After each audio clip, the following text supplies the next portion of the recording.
if they print money like it's no tomorrow, isn't economic theory really irrelevant? No, because you have to have an economic theory that informs how you're printing that money. I mean, by printing money, I'm not sure exactly what you mean, because the Treasury Department can print money, but it can't print money in a way that increases the money supply. Well, actually, they can by law, but they don't. They do it within the constraints of the Federal Reserve.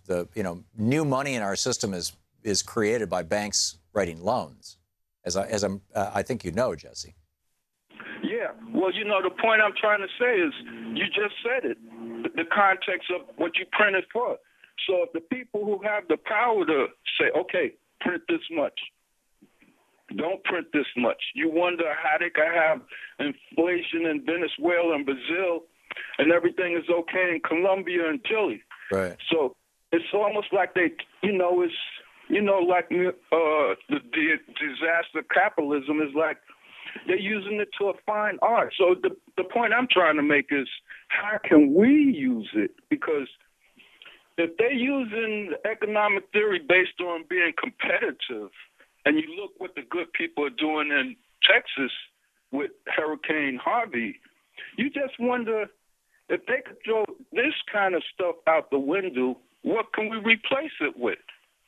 You say you're no good at economics, but hey, you speak for everybody. Yeah. So I'm actually pretty good at economics. I'm bad at math. It's okay. People could think of a way of making economic theory based on cooperation versus being competitive. Yep. Well, that's what we need, Jesse. You're absolutely right. That is, and that's where humans were up until the agricultural revolution around 7,000 to 10,000 years ago. And it's what we need to go back to, in my opinion, is a society that's based on the good of all rather than the good of one.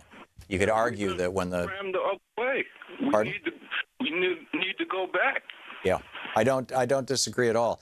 And the point you made about who's controlling how much money is printed, the amount of quote money printed really is the amount of money loaned into the world by our banks.